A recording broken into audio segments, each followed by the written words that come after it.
В Туркменистане с визитом находится американская делегация. По завершении официальных встреч на высшем уровне для гостей была подготовлена и культурная программа. Так, специальный посланник президента Соединенных Штатов Америки по Южной и Центральной Азии, посол США в Республике Индия Серджио Гор посетил туркменский государственный цирк. Для американских гостей выступила группа национальных конных игр «Галкыныш», шестикратные чемпионы мира и триумфаторы Монте-Карло 2025 года, чей феноменальный талант превратил джигитовку в высокое искусство. Выполняя головокружительные акробатические пирамиды на стремительных ахалтекинцах без какой-либо страховки, артисты демонстрируют запредельную отвагу и филигранную точность. Это уникальное сочетание риска и грации закрепило за коллективом статус легендарного национального бренда, покорившего мировую цирковую арену своим бесстрашием и непревзойденным мастерством.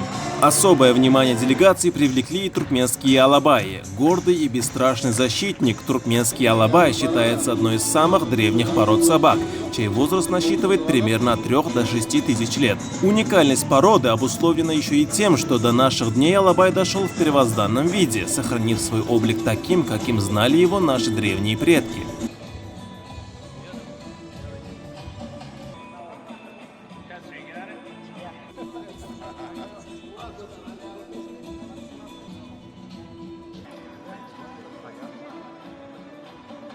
Это был абсолютно невероятный опыт. Мастерство, которое мы увидели сегодня, как наездников, так и дрессировщиков, это нечто совершенно особенное. Я бы посоветовал каждому прийти и увидеть это своими глазами. Лошади просто потрясающие, и, как вы сами можете видеть, и собаки просто великолепны. Этот особенный момент стал важной частью того радушия и гостеприимства, которое проявила к нам ваша страна. Большое спасибо. Также для американских гостей была организована экскурсия в древнюю Ниссу, выдающийся исторический памятник, расположенный в 18 километрах от Ашхабада. Эти величественные руины являются остатками столицы древнего парфянского государства, не раз упоминаемого в трудах античных и средневековых авторов.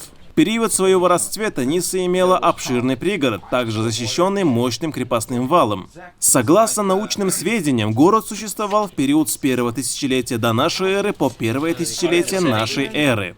Территория памятника включает 2 городища, расположенных в 1,5 километрах друг от друга. Парфянский город в долине, известный как Новая Нисса, и царскую крепость на возвышенности Старую Ниссу. В наши дни оба городища образуют ядро государственного историко-культурного заповедника Нисса. Благодаря своей уникальной исторической ценности, в 2007 году этот объект был официально включен в список всемирного наследия ЮНЕСКО.